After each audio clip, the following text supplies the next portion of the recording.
Slowly but surely, Mississippi is reopening for business. Thanks for joining us at 6. But a statewide stay-at-home order and the restriction and closings of many businesses for nearly 2 months are hitting city budgets pretty hard. Sales tax collections are expected to drop significantly, and that means less money coming into city accounts. Quentin Smith speaks with area mayors about how they plan to absorb this blow. Louisville city leaders say 2020 was getting off to a great start. Through February, sales tax collections were sitting at $134,000, but then came COVID-19.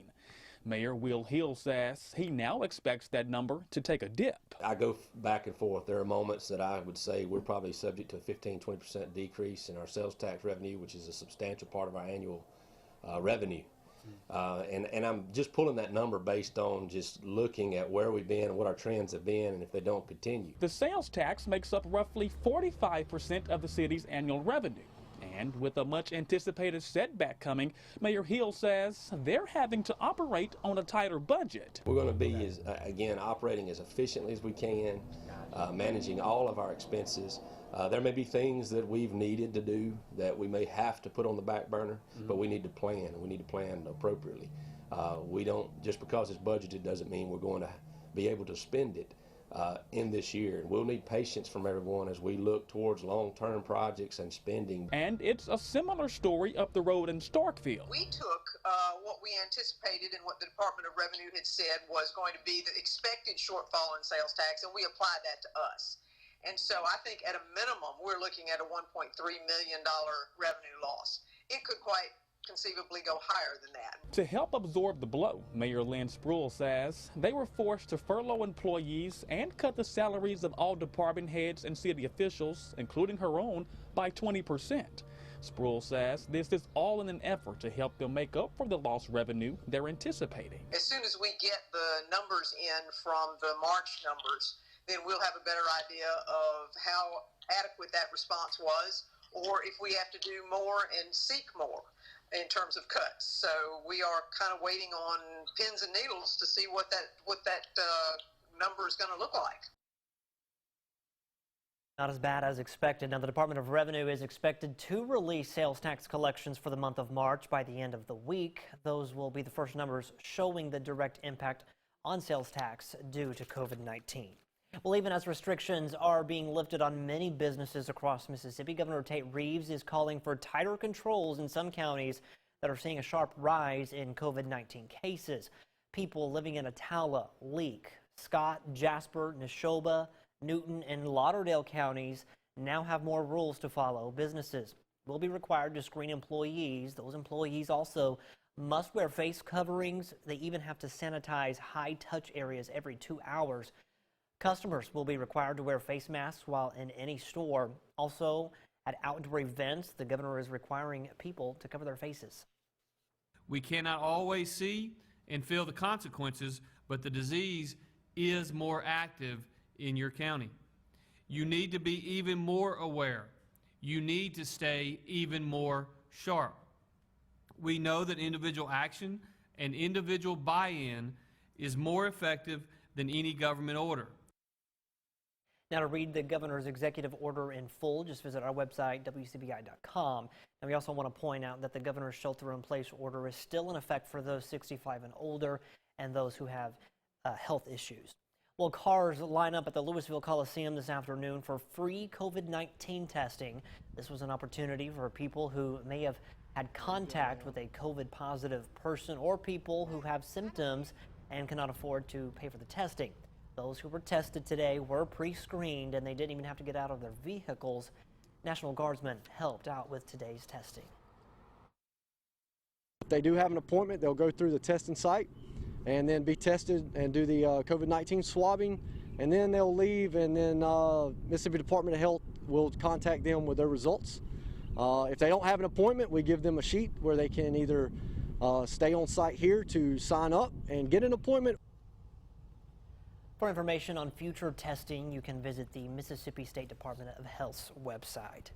The Mississippi Department of Health is reporting 234 new COVID-19 cases today. Also 22 new deaths, one of those in Oktibbeha County. Statewide, 457 people have died due to the virus.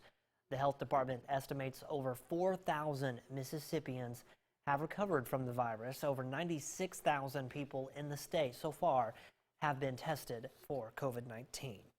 This news could put a smile on your face. Dental offices are now being allowed to reopen for general care. For nearly 2 months, doctors were only authorized to perform surgeries on an emergency basis. This restriction caused community members to seek help elsewhere or visit with their dentist over the phone. However, starting this week, dental practices were granted clearance to see patients for regular routine visits, but there will be some changes. All of our systems are designed to make it as safe for the patient as possible on a normal day. We're just amping that up a little more. There's a new procedure of showing up to the dentist where you'll call us before you even come inside, and we'll get you checked in, do all of your paperwork in the car, do temperature checks, just to make sure that our staff is safe and the other patients that are coming behind you as well. Mitchell says this office there in Macon will continue this protocol during the threat of COVID-19. We'll have more on this story coming up tonight at 9 and 10. Tattoo parlors are given the green light to finally reopen. WCBI's Bobby Martinez talks with the tattoo shop owner in West Point, who says the time off due to the coronavirus crisis has been difficult, and he's happy to finally be back in business. As businesses here in Mississippi continue to reopen, the tattoo industry will have a new way in communicating with customers, and customers must follow a certain protocol before receiving their tattoo. It has been very frustrating. It's been a challenging time for Robbie Kuhn in recent months. COVID-19 forced his tattoo shop to close for an extended period of time, leaving him with the feeling of uncertainty on if his shop could bounce back. I felt singled out. Kuhn says being forced to close up shop made him feel voiceless. Even though we go through tremendous trainings and stuff to make for sure we have everything up to standards and sometimes beyond standards, it felt like all of a sudden we didn't count. We had no voice, no nothing. But on Friday, that all changed. Governor Reeves announced that businesses like tattoo shops can reopen, but must follow all strict health guidelines. And one of the new requirements when coming into a tattoo shop is making sure your temperature is checked and also your hands are washed to make sure not only you're safe, but also the tattoo shop as well.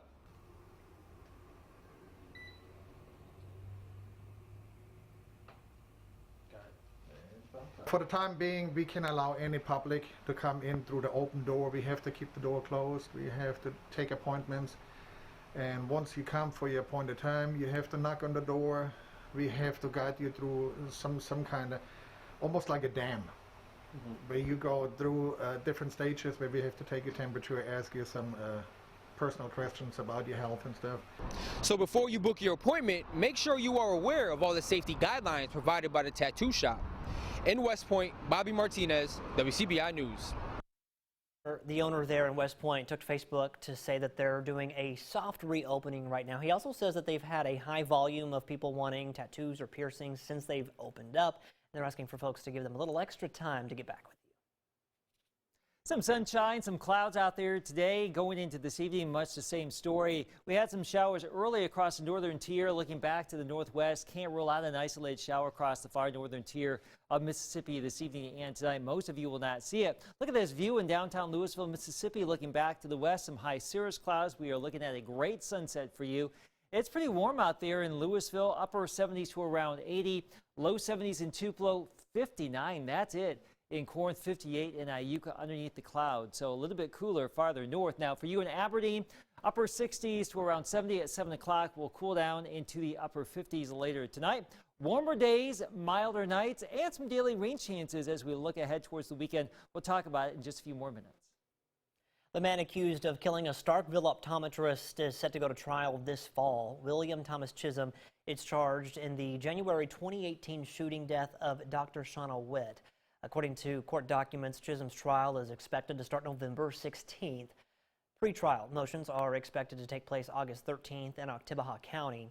Dr. Shauna Witt was shot at her optometry clinic at Starkville's Walmart in January of 2018. Chisholm was arrested in the parking lot a short time later. Witt died shortly after being taken to the hospital. Over in Noxubee County, Macon police are looking for the suspect who fired off more than 20 shots in a neighborhood, hitting 2 people last weekend. Assistant Police Chief Douglas Triplett says the suspect drove down Walnut Street, firing shots into a house and 5 vehicles. 2 people inside one of the cars were shot, one in the neck, the other in the back. Both were treated and released from the hospital. No one was injured in the house. Triplett says investigators are looking for a person of interest, but they've yet to release the name. If you have any information on the shooting, call the Macon Police Department or Golden Triangle Crime Stoppers. An investigation has been completed into the fire that destroyed Captain D's in Starkville. The Starkville Fire Department says the fire has been ruled accidental. The fire reportedly started from an electrical short in the concealed attic space on top of a storage room. The restaurant caught fire back on April 15th. No one was in the building when the fire started. We'll check in with a Houston restaurant to see how business is going since dining rooms were opened back up. We'll have that story coming up on WCBI News. Welcome back, everyone. Restaurants across the region are reopening their dining rooms after more restrictions are eased as part of Governor Tate Reeves' Safer at Home order. Allie Martin checks in with a Houston eatery that's getting back in the swing of things. The governor's executive order allowing dine-in services to resume at restaurants was issued last week, but restaurant owners have been preparing to welcome crowds back into their dining rooms for some time. As customers were being greeted and to-go orders taken, staff members at No Way Jose were cleaning menus with disinfectant wipes. It is just one of many precautions the restaurant is taking to make sure the diner is safe for customers and employees. Bathrooms get cleaned at least twice a day, really good. There's hand sanitizer, Clorox wipes, gloves, everything everywhere for anybody that needs it. Social distancing is enforced as every other booth is off limits and parties larger than 6 are not allowed. The popular restaurant has offered curbside pickup for the past 7 weeks, but waitress Danielle Black was glad to see customers at their favorite tables once again. It's definitely better than coming inside, just the atmosphere of the customers and everybody laughing and talking and you getting to communicate with people. It's definitely better than just walking to the car, here's your food, and have a nice day. Sean Johnson is director of the Chickasaw Development Foundation. He believes allowing customers to dine inside is good for restaurants and the local economy. I think people have been excited since they've opened the restaurants back up. I mean, it's good seeing the traffic back downtown. It's good seeing people out. The owner of No Way Jose had to lay off some staff members during the statewide shutdown of dining rooms, but since things have opened back up, the restaurant is fully staffed. In Houston, Allie Martin, WCBI News. Under the new Safer at Home orders, all restaurants must provide training for employees on how to limit the spread of COVID-19. Parks are also opening up, but they're not exactly opening in full swing. Playgrounds and their pavilions are open to the public, but things like community centers, even bathrooms, are still closed. Park directors say they've tried to sanitize the areas, but there's not enough money in the budget or enough personnel to keep those efforts up. One, we don't have the personnel that we can come out here every day and wipe down.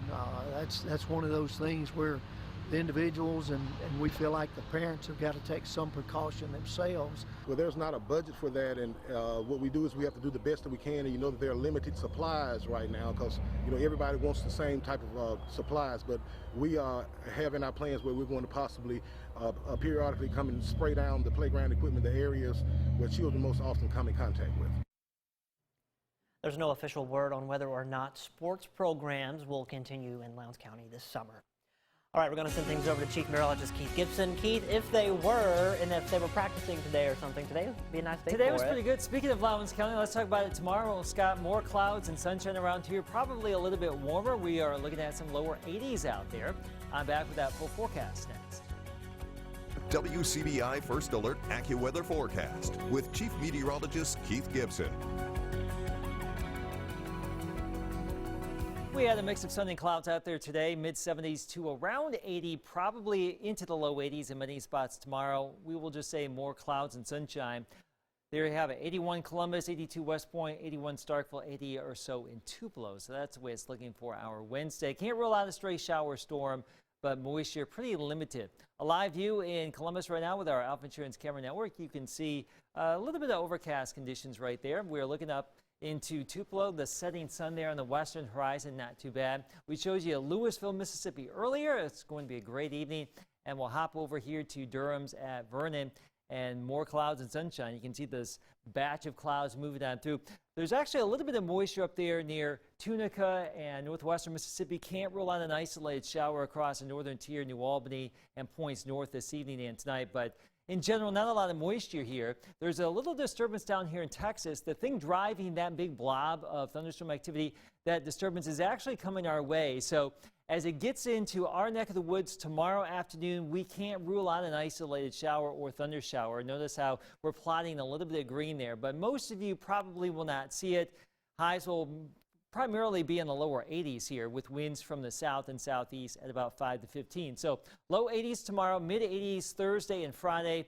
And our moisture chances, albeit low, will tend to increase a little bit as we get closer to the weekend. So we're not advertising any washout days or anything like that, but there will be an opportunity for some scattered showers and storms around. Not really so much tomorrow. Can't rule it out, though. Probably the same story on Thursday. Can't rule it out. Better odds of rain back to the west here. And as we get into Friday and the weekend, we will start to see better moisture available here that could kick off a shower storm. Strong storm activity back to the west on Wednesday and Thursday.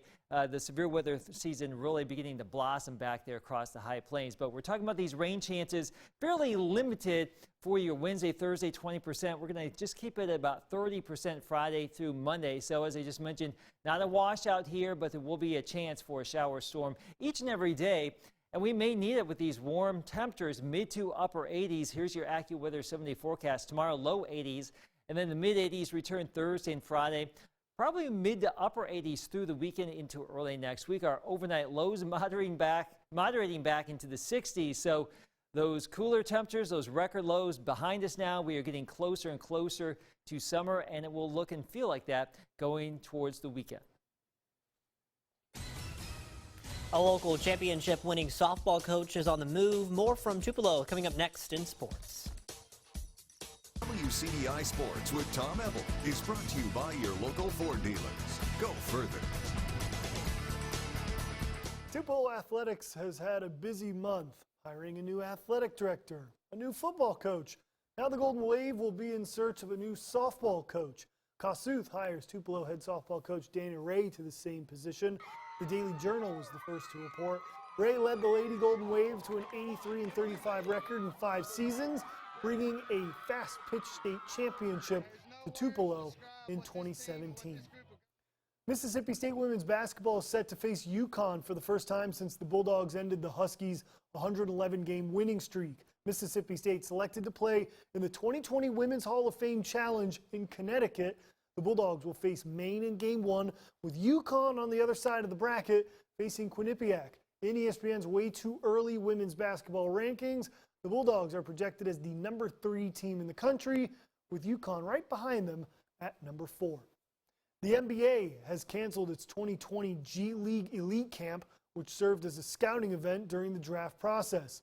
5 players in the 2019 NBA draft were drafted because of their performance at the camp. Former Ole Miss Rebel Terrence Davis, who went undrafted, excelled in day 3 of the camp and received a contract with the Toronto Raptors. Jackson, Mississippi native and NBA champion and all-star point guard Mo Williams has been named the head coach of Alabama State men's basketball. Williams spent the past 2 seasons at California State University at Northridge, coaching under Mark Gottfried, who coached Williams at Alabama for his college career. That's it for sports. The last secure forecast now.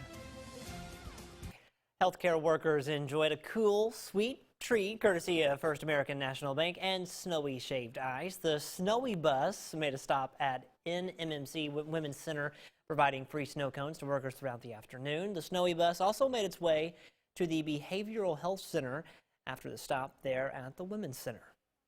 And they are putting their lives on the line every single day, and for us to be able just to show a small token of our gratitude is the least we could do. It's just important for us to show these workers that, you know, people in the community really support them, and we're thinking about them, and we want to give them a little bit of encouragement and you know, a sweet treat to let them know that we're thinking about them during this time. Members of the IAHS Indians Cheer Squad also, they were out there to help make and hand out the snow cones to the healthcare workers. It's snow cone season here. We've got temperatures warming back into the 80s. Tomorrow, lower 80s, mid 80s return Thursday. Limited rain chances for the next 2 days. As we mentioned a few minutes ago, a slightly better opportunity for a few scattered storms during the weekend. Not everyone will see it. No washouts there, Scott, but it's going to be warm and more humidity. I'm going to keep my fingers crossed they stay away from Columbus and Lowndes County this weekend. Get a little sun in if you can. Thanks so much, Keith. Thanks for watching, everyone. Have a great evening. We'll see you at 10.